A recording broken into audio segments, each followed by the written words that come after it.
I have to give a huge thank you to Prudential for being our sponsor for this track today. And I want to welcome Nadine Oliver, financial planner, to give some opening sponsor remarks.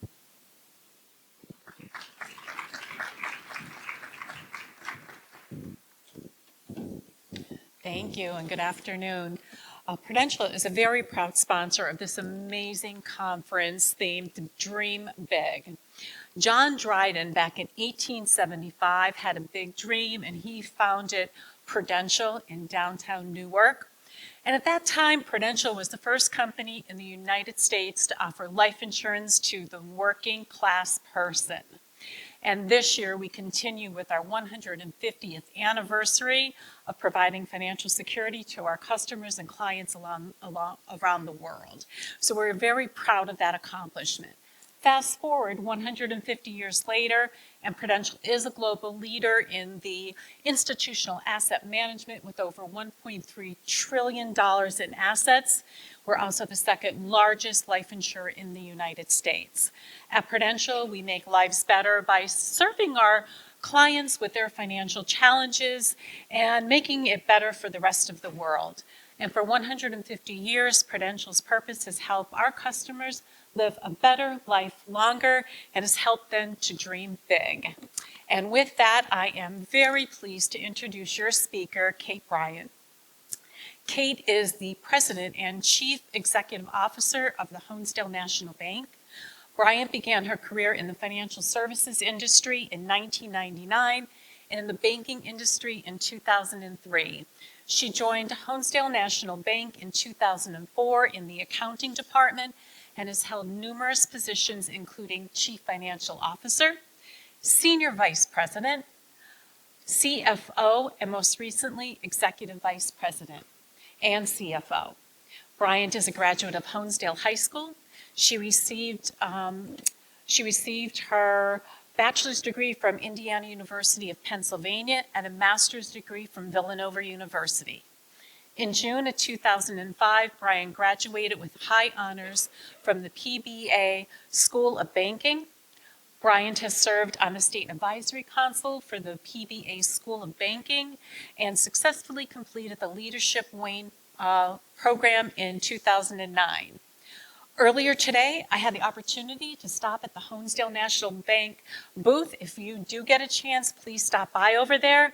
But I had chatted with two of the gentlemen at that table and just asked them, what's it like at Honesdale National Bank? Do you enjoy working there?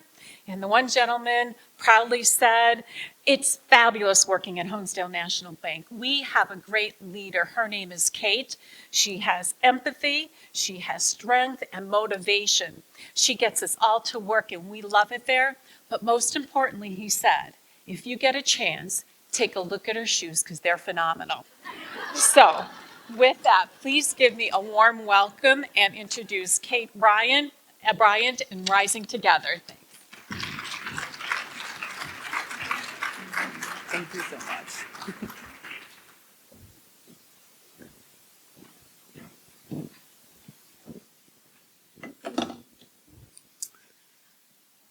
So thank you all for joining me today. I can tell you that, with some of my new responsibilities, one of the things, I really started to kind of pay attention to what do presenters do really well, right? What do they do when they get up on stage? And one thing I noticed is that when women get up on stage, they always have great shoes. It can be sneakers, it can be high heels, it doesn't matter, but they are always fantastic. So of course I went home to my husband, I said, you're going to see more shoes coming in, and that's really just because I'm doing my job of being a good presenter, right, and getting great shoes. So I hopefully have brought that to you today. But really excited that you're willing to share one of your most valuable resources with me today, and that's really your time. So thank you for coming to this session. I'm really excited and hope that you get something out of it. So how many of you have ever seen the movie Rocky? Right, so if you remember this scene in the movie, this is when Rocky had kind of had some success, right? So he had entered into fighting, but he was really still an underdog. But he gets challenged by the world champ, Apollo Creed, and he's really faced with what we call his Rocky moment, right? So he has a choice. He can either choose not to accept the challenge and he can kind of fade off into the sunset, his fighting career is gonna be over, or he can decide to really put the work in. right? So he can train really hard, he can do everything he can, but he's still the underdog, right? So there's no guarantee that he's gonna win. Well, in this particular scene of the movie, he's chosen to put the work in, right? So he's run the streets of Philadelphia, he has, trained with his coach, he has trained with his teammates, and he's climbed these 72 steps. And I think this is really his Rocky moment, right? It's when he kind of reigns over the city he loves and kind of knows that no matter what happens in this fight, he's put the work in to get where he needs to be to conquer his Rocky moment. So win or lose, he's done everything he could to prepare for this moment. And I think for any of you who saw the movie, of course, he goes on to win in a long dueling battle with Apollo Creed, and he becomes the world champ, right? So he definitely conquered his Rocky moment.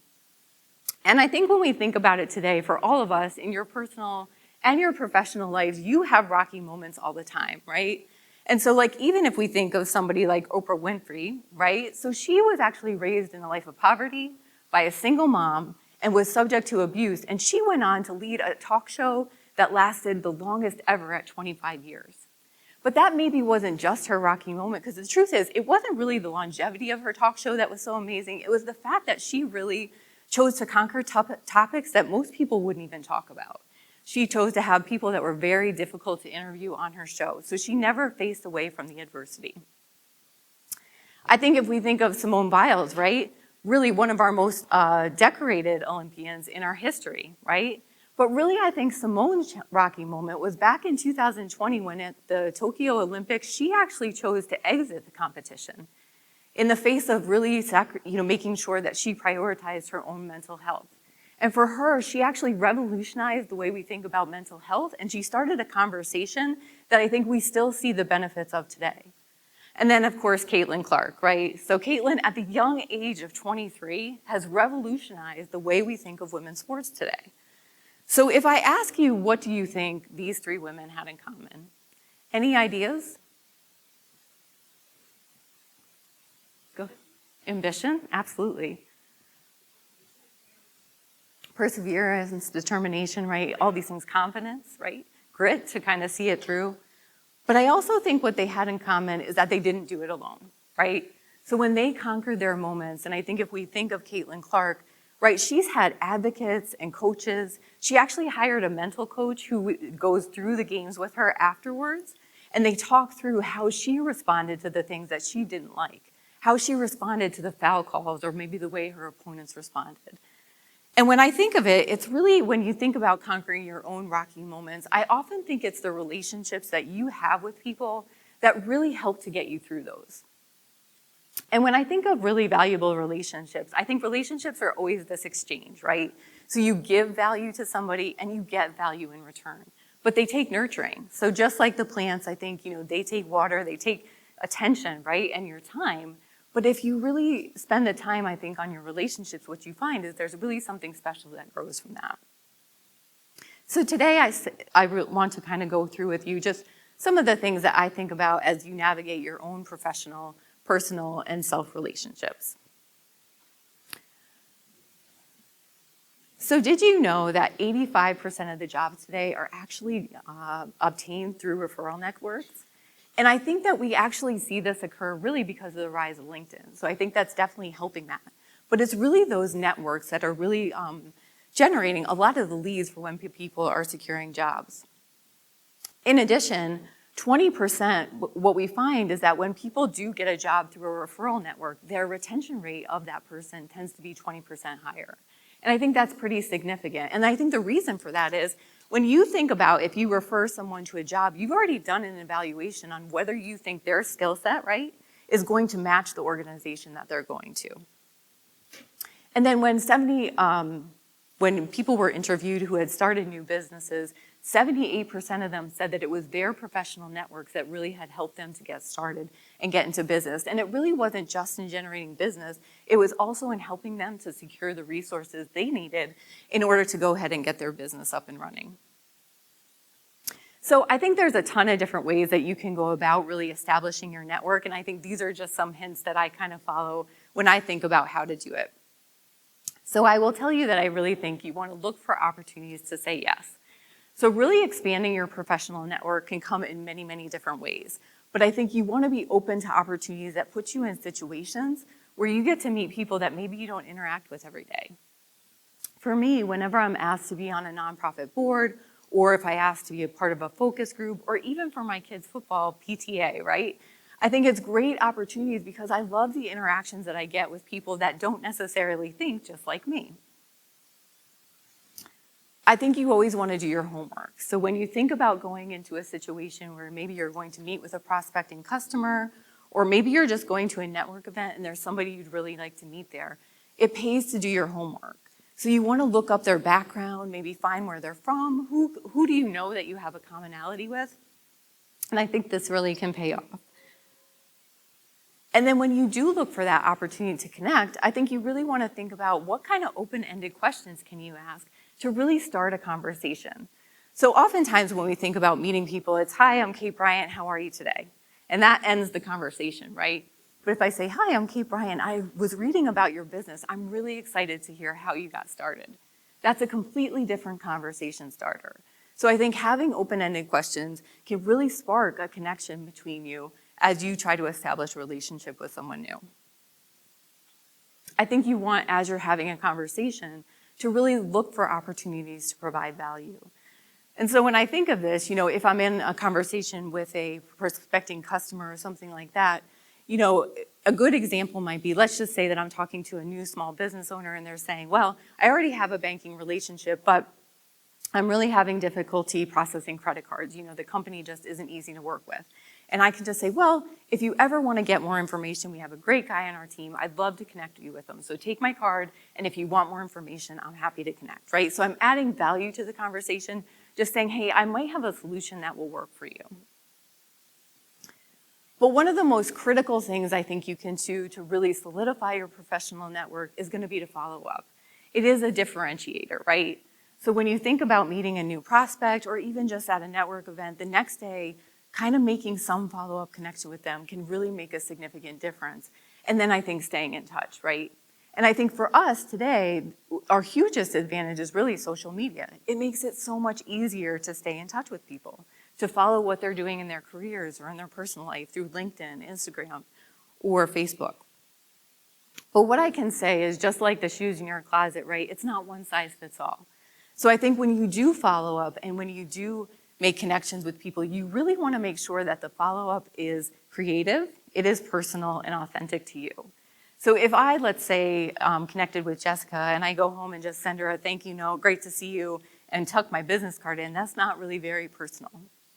But if I say, hey, it was great to connect with you yesterday, Jess, loved hearing about your business and your love of coffee, I'm sending you my favorite coffee today. Right, that sets it apart. It makes it much more memorable, and it really gives her value because I valued our conversation enough to remember what we talked about. So I think you really want to look for ways to set yourself apart. Take the time, right, to make it memorable, but authentic, of course, to you. The next relationship, I think, in your professional world that's really important is one of a mentor. And I often think that this is not necessarily your boss. I think mentors are people that you really trust. You trust them to tell you the truth. You respect them. They've probably had a bit more experience than you. But I think they are very, very valuable as you navigate your own rocky moments to really think about, who do I go to when I want advice to think about something differently? And they can really set, I think, it really can set you apart as you try to really think about how do you further your own personal growth.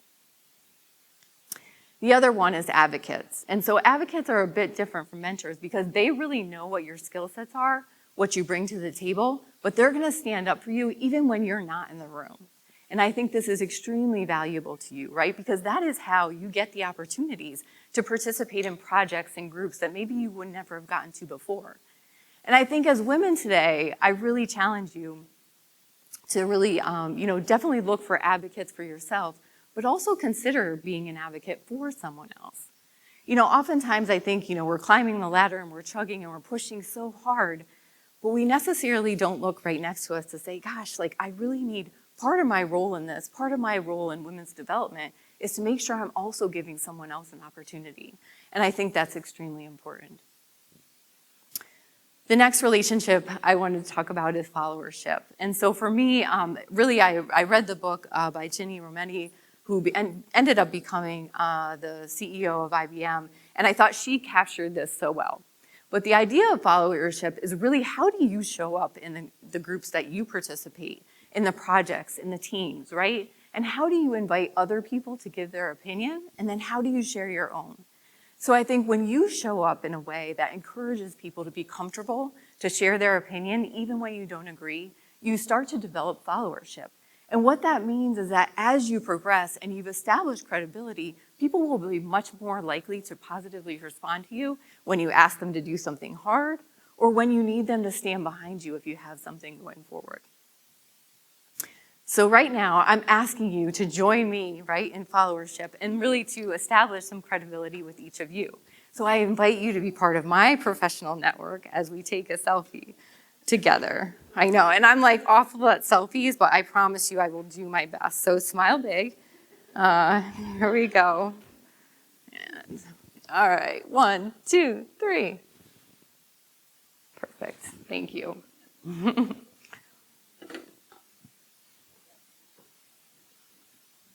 So now we dive a bit further into personal relationships. And I'm sure you've all heard the term of it takes a village, right? And I really truly believe it takes a village. So when you think about it, you have lots of people that are in your personal village in your life, and they're really essential. They're your go-tos, right, when you need help. And I think there's, people in your village really fill different roles. So I think it's really important to have a cheerleader. And this is the one that is cheering for you no matter what. You can say something just I don't know, I lost my job. They'd be like, you're still great. You're going to do great tomorrow. And but we all need that cheerleader, right? That person that just no matter what is in your corner and reminds you that it will be okay tomorrow. But just like we need that cheerleader, I also think we need the challenger. And I think when you think about having we would listen to somebody today who talked about a workout buddy, right? And I think this is where you want the challenger, the one that says, you can keep going. I think you can put a little bit more weight on. We definitely can run that half marathon, right? So I think having challengers in your life are really important because they teach you not to settle. But of course, we need a truth teller. And whenever I think of the truth teller, I really think of, I don't know about you, but when you were in high school, did you ever date that guy that was that bad boy, right? And you just couldn't give him up, right? And you had that truth teller in your friend group, and they just said, this is not going to work out. We all need a truth teller in our life, right? It's somebody that we trust that will be honest with us, whether it is what we want to hear or not. And then the connector. Connectors are those people that bring us together. They're your go-tos, right? When you need engagement or when you don't know where to turn next. They are people that help you to find your path and connect you with other people. And then the healer. And I think healers are really vested in your growth, right? They're invested in how they can help you to make yourself even better each and every day. And then the dreamer. For me, this is one I love, right? I love those people that just remind me to dream big because I do tend to be much of a realist, right? And very, very focused. And I think having those conversations remind me to get out of my own way a bit, right? They keep me continually focused on the fact that it is okay to dream big and it can be possible. And then really we think about the inspiration. And I bet for many of you, as you think about your own village, most of the people in your village are inspirational to you in one way or the other. And I can say that's definitely true for me.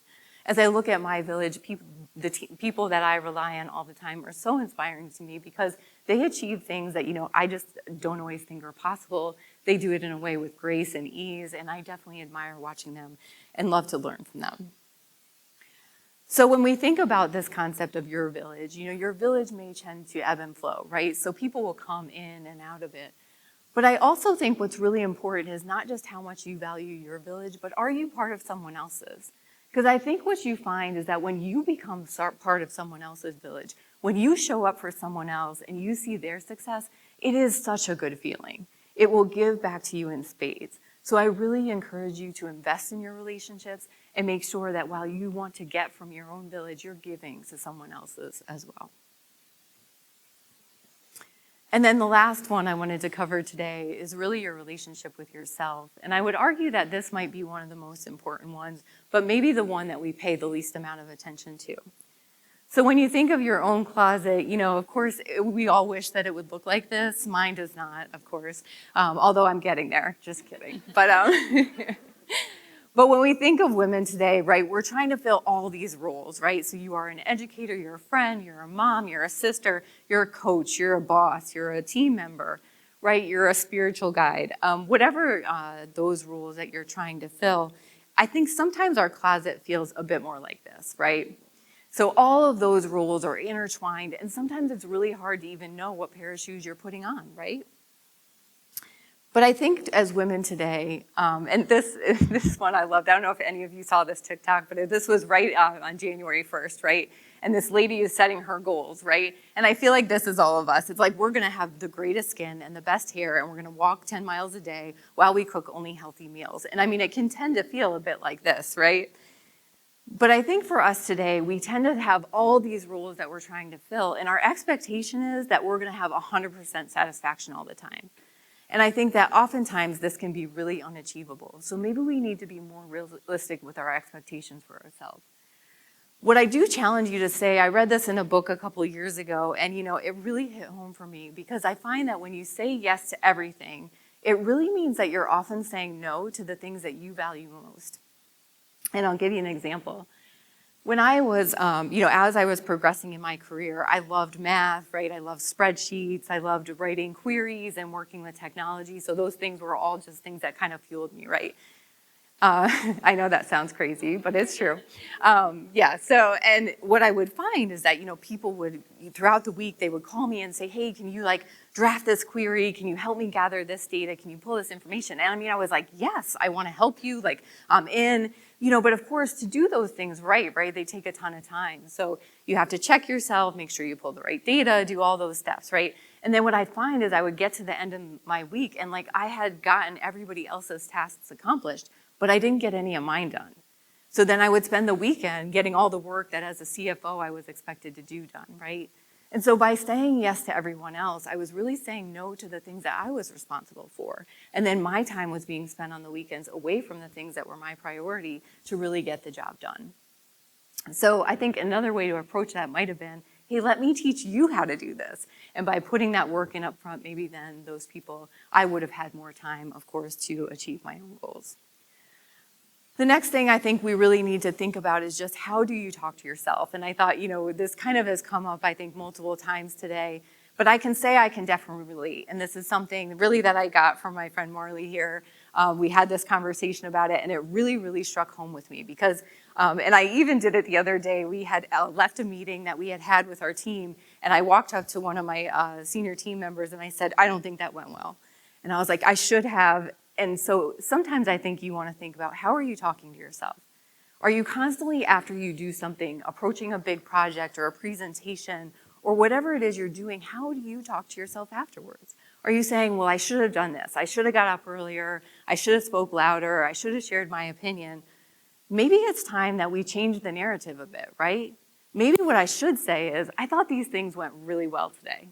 I thought the engagement in the meeting was good today. I liked what people had to say. But next time, I think I may make sure that I make the group a bit more diverse, right? Or maybe I just remind myself of the things I shouldn't do differently. But sometimes I think as women, we fail to really ever give ourselves credit for the things that we are achieving. So I really encourage you to be very self-aware about the things not only that you can improve on, but what you're really doing right each and every day. The next one is really feeding your growth. And I know, here I'm talking to you about all these roles and responsibilities, and you're looking at me and saying, Kate, how am I going to feed my own growth? Where does that fit in, right? But I think it's really important for your own development to feed your growth. And I think you can do this in lots of different ways. And one of the things that's best for me, I tend to be a person who's a thinker, right? So my mind really likes to think. What I find is if I listen to a podcast or an audiobook in the car, I have to be in the car anyway. But it really can fuel my growth because what happens as I listen to those things, as I watch other speakers, I start to think about things differently, and I'm feeding my growth. Because what I really think at the end of the day is that you do need to stretch yourself if you want to grow, right? So you have to think about ways that you can kind of push beyond the way that you think about things every day to kind of stretch yourself even further. And I think, I'm sure that you've heard this term before, but we really have to start to be a bit more comfortable with being uncomfortable. And I can say this is something really in the past 90 days or 120 days almost that I've really been starting to get much more comfortable with embracing. Because I think that what you find is the more you put yourself in situations that may feel a bit just out of the norm or about something that you would typically do, you start to stretch yourself a bit and it really becomes much easier than what you thought. And I really think the best example of this, I don't know if any of you have ever seen this talk by Jing Jiang, but I encourage you to watch him speak. But he actually had started his career and he was very successful. He launched his own business, but he had this fear of rejection. And it had come actually from when he was a kid because he had a situation that occurred where he didn't get picked in the lineup, right? So he decided like, okay, I'm just gonna, face this head on. I'm gonna launch on this mission for the next 100 days where I'm gonna go out and I'm going to be rejected every single day. And I'm gonna videotape it and I'm gonna share it with the world. And my hope is by the end of that 100 days, I'm gonna be super comfortable with rejection. So he goes out the first day, walks up to the security guy and says, will you give me $100? The guy says no. And he turns around and runs away, and he goes back and watches the video and he thinks to himself, well, I just ran away. I didn't even give the guy a chance to say anything else, right? So the second day he goes out, he goes to a fast food restaurant. He orders a hamburger and a drink. He sits down, eats it, goes back up and says, I'd like a hamburger refill. And the guy looks at him and he's like, what are you talking about? And he's like, well, you refill drinks. I really liked the hamburger. I would love a hamburger refill. And the guy was like, okay, I get where you're going with this. He's like, that's not something we do, but I'm happy to pass your feedback on, right? So what he found is the rejection on day 2, when he provided a little more context as to why he wanted that, the guy still said no, but it felt a bit different. So on the third day, he goes out, he goes to a donut shop. He says to the lady, I'd like you to make me a set of donuts and put them in a symbol of the Olympic symbol. So he wants 5 donuts colored in the symbol of the Olympic symbol. And you know what happens? He provides her more and more explanation, and she ends up doing it for him, right? And that particular video went viral and hit, over 1 million views.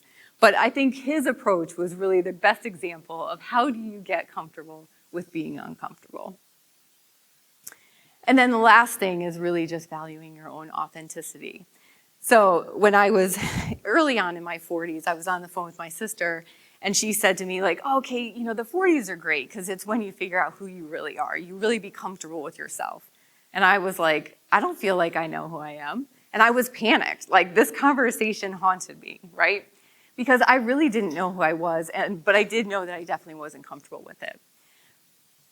I can say, I am introverted as well, and I'm also a thinker. And so oftentimes growing up, I would hear phrases like, you think too much, just do it.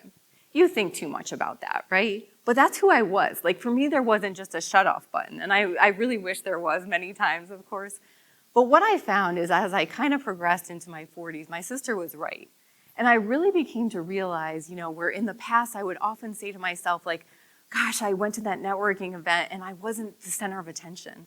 I'm never going to be the center of attention when I walk in a room, and I'm never going to be the loudest voice in the room. And that's really okay. And I love those people, right? But it is okay that I am introverted. And I know that while my voice will never be the loudest in the room, when I do have something to say, it's going to come out and it's going to be credible. I'm going to have put thought into it because I listen to what all the other people are saying.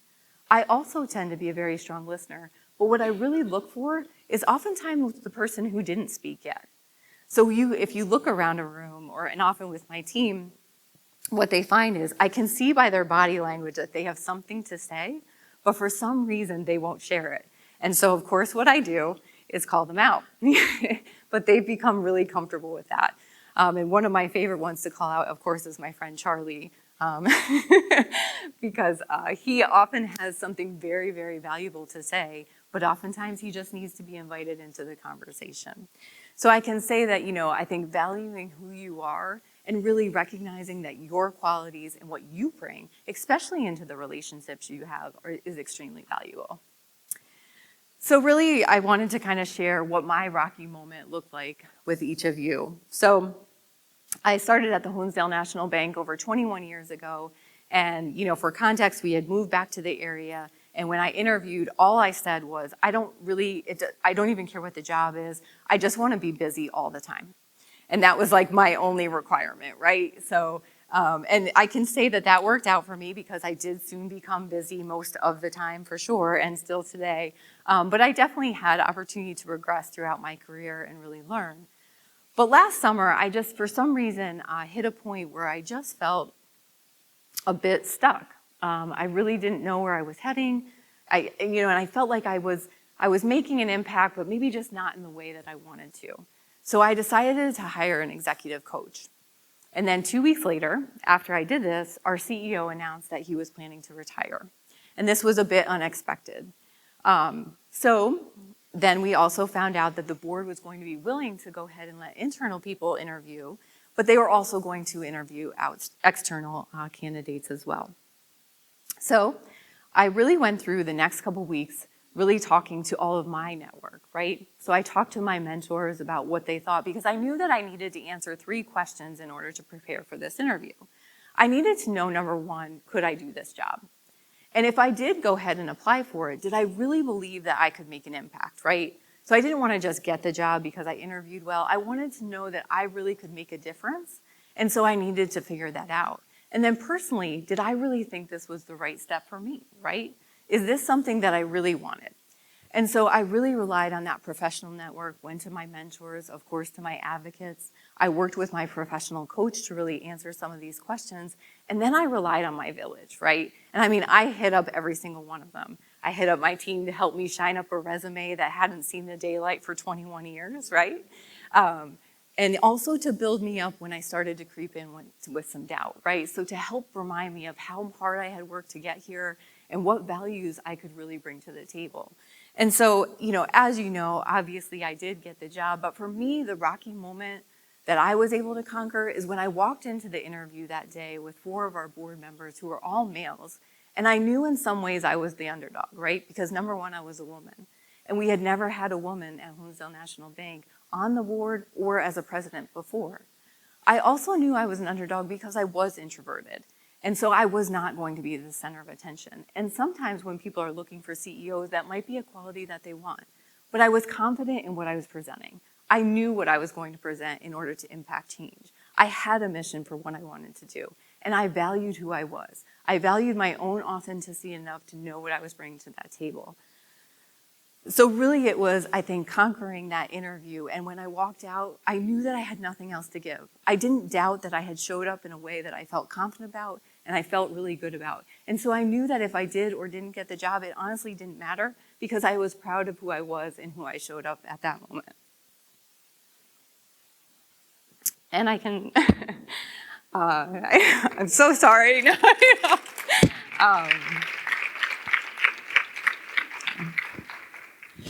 But what I can really say is that victory never would have been as sweet as if I didn't have all of my relationships.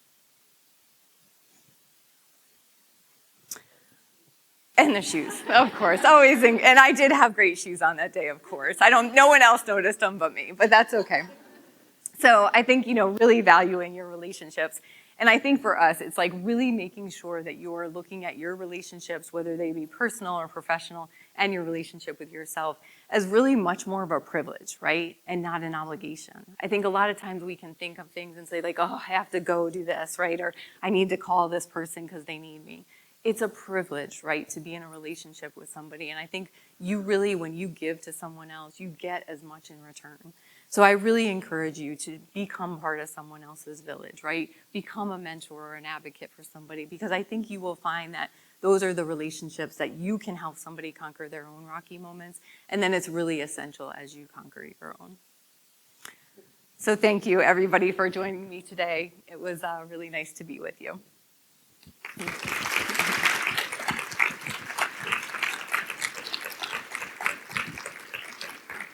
Amazing job, Kate. And I can see them from here. Her shoes really are fantastic. So take a look at them before you leave today. A few questions that came in while you were chatting. We'll try to get through a few of them. I know we have 3 or 4 minutes here. First question: how do you inspire others in your role? How do I inspire others in my role? I think it's honestly, I will say, it's probably just how you show up every day. And so, and I can say that throughout my career, there are moments that I have taken this for granted. One situation I had was, we had a coach that had come in to work with our entire team, but when I met with her after a team meeting we had, she said, like, I never would have thought that you provided value because the way you showed up to that meeting, you were shrunken back and, you really weren't into it, you weren't participating. And really the reason why was because I had been upset about some feedback that I had heard, but I had no idea that it was really impacting the entire group, right? So I think each day, really the way that you inspire people is how do you show up, right? What are your expectations for yourself, for your team, and how do you deliver to them, right? My team has expectations for me, and I need to show up and make sure I'm delivering for them. How do you juggle being the first female CEO of a long-established business and also being a mom and just yourself? Yeah. Yeah, if I'm honest, still figuring that out a bit, of course. I think that's a long journey. But I can say, I would have never taken this job if I didn't have, just the support. So I think my family is awesome, for sure. So I think the thing is that you just have to, and this sounds terrible, but sometimes I think you just have to lower your expectations for what's reasonable, right? So I can't be 100% in every role all the time, and I'm not. But I think you just have to try to really just divide and conquer and really think about what your priority is. So like when I'm at work for them. I work for the team there and I am showing up as their CEO. But when I'm home, right? And so that means that while I still will check my phone and if something's on fire, but I will not respond to you at an email at 9:00 at night if it is not important. Because I value my time with my family, right? And I really separate those two.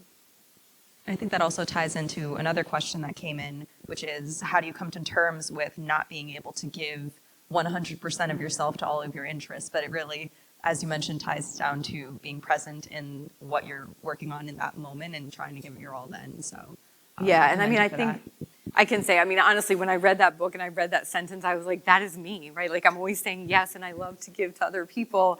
And I just felt like, but I am saying no to all the things that matter. And so I just kind of reframed the way I looked at that. And I think that's very difficult. I think that's something that you have to really constantly think about. But I think at the end of the day, what you find is if you do prioritize the thing that are your goals, your priorities, whether it's work and in life, I think you find that the other things will fit in, right? Like it just kind of works out in a way. So maybe the thing that you had always prioritized, like, well, they really need this from me today. They really don't. Right? They're willing to wait, or they'd love it if you would teach them how to do it. And that will pay you dividends long in the run. So I think it's just being open to thinking about something differently. And then last question, and this is what we'll end off on, because of course this is Empower, and we have women of all walks of life, all ages, all groups in this room today. Any advice for a young professional who is building a career? How do you get a seat at the table and be taken seriously, especially in a male-dominated industry? And I think there's lots. I think it's establishing credibility, right? So, I think when I got this job, and I heard a lot of, and surprisingly, I heard a lot of negative feedback, really from women that just kind of said, like, it's great that you got this job, but it seems like all anybody wants to talk about is that you're a woman. I got the job because I had the credentials and I was the best candidate for it. Not because I was a woman. And I think, but I think that's really important, but that didn't come on its own, right? Like I established the credibility for people to believe what I was saying. I developed followership so that when I do ask my team to do something that does stretch them or that is really hard, they're willing to say yes because they know I'm not just asking them for my own self-evolution. They believe in like what I'm trying to say. And then I'll be open to what they have to say too, right? So I think that it's really just what I encourage anybody young or wherever you are in your career, just really focus on, being the best at what you can do, right? Establishing your credibility and the job will come. Fantastic. And I think we're up against time there, but one more round of applause.